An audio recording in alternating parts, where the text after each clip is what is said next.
Halo, kembali lagi di SCP TV bareng Paman Iya. Oke, kali ini mau bahas tentang ada pembubaran sebuah acara diskusi yang diselenggarakan oleh Forum Tanah Air atau FFTA itu di 28 September di Hotel Grand Kemang. Wah.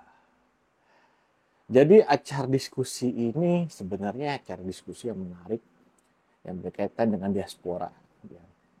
Jadi katanya ada beberapa negara yang hadir, perwakilan dari beberapa negara, kemudian juga tokoh-tokoh nasional yang mana mereka tuh sebenarnya ingin mendiskusikan tentang masa depan Indonesia yang lebih baik ke depannya. Tapi ketika di hari penyelenggaraan, ya ada aksi massa yang sebenarnya nggak banyak gitu. Mereka itu hadir di sana sebelumnya tuh udah mulai mengeluarkan statement ataupun berorasi, walaupun sebenarnya orasi itu nggak jelas lah. Kemudian memang di orasi itu terkesan kok seperti mereka itu mendukung rezim Jokowi. Nah, aksi-aksi seperti itu sebenarnya nggak jadi persoalan, ya kan? Tapi yang jadi masalah adalah ketika mereka yang bisa dibilang preman ini membubarkan secara paksa, ya kan, acara sebuah diskusi yang sebenarnya bisa dibilang diskusi ini kan dilindungi oleh undang-undang, ya kan, semua udah sesuai dengan prosedurnya. Kemudian apa ya, ini kan sebuah ekspresi mengemukakan pendapat yang saya bilang juga tadi, ya harusnya itu dilindungi oleh undang-undang. Tapi nyatanya adalah heran ya, jumlah orang yang berorasi, ya, jumlah orang yang menentang acara itu tuh katanya nggak banyak juga.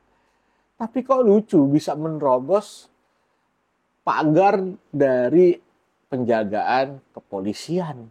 Nah, ini polisi ini gimana ini? Ya kan? Walaupun memang pada akhirnya polisi berhasil menangkap sejumlah, mungkin dua ya kalau nggak salah, ini dua orang yang tersangka dari aksi pembubaran acara tersebut. Jujur, secara pribadi ini mengecam aksi tersebut dan ini perlu ditelaah siapa orang-orang di balik aksi pembubaran ini. Ya, karena apa? Karena saya melihat ini adalah satu hal yang bodoh, ya.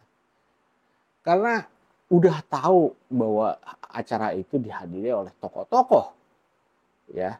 Kemudian masih juga berani menerobos. Oke, demo untuk mengutarakan pendapat silahkan. Tapi merusak, ya kan, apalagi ini properti hotel, properti acara, ya kan, aksi-aksi bahkan katanya ada pengancaman. Ini adalah satu hal yang konyol. Kenapa saya bilang konyol? Ya harusnya polisi bisa mencegah itu. Ya, logika sederhana. Polisian, ya, dengan jumlah massa yang lebih banyak aja pada demo-demo yang lain, misalkan demo-demo di DPR, itu bisa kok menghalau, ya, para demonstran untuk nggak masuk ke lokasi. Tapi nyatanya di sini ini kok bisa diterobos. Polisi ini gimana nih ceritanya nih, polisi.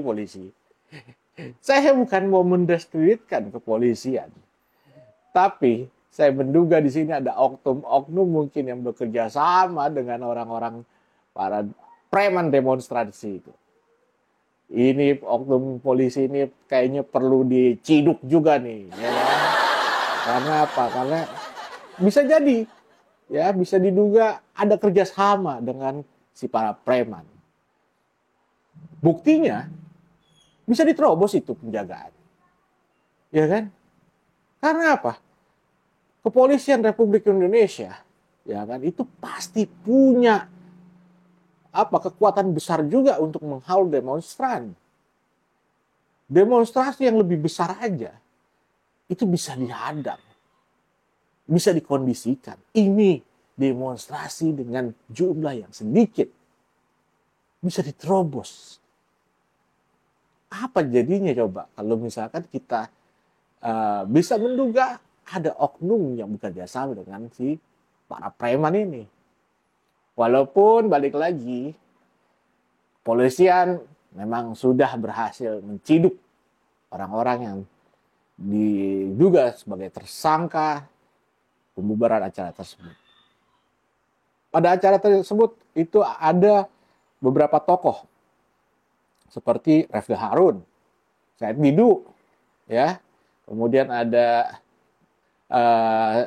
Siti Fadilah, dan saya yang nggak habis pikir di situ juga ada Purnawirawan Jenderal Maijen Sunarko, gitu. Tapi acara akhirnya dibubarkan juga gitu. Ini jadi menunjukkan si preman-preman ini, ya, mungkin bisa dibilang lebih canggih. Karena apa? Bisa menerobos pengamanan dari kepolisian. Gitu. Jadi lebih baik kita menduga memang ada oknum lah, saya bilang. Ya, ada oknum yang bekerja sama dengan si preman-preman ini untuk membubarkan acara. Lagi toh preman istilahnya, sejak kapan preman itu concern dengan di sebuah diskusi ilmiah lagi kan gitu.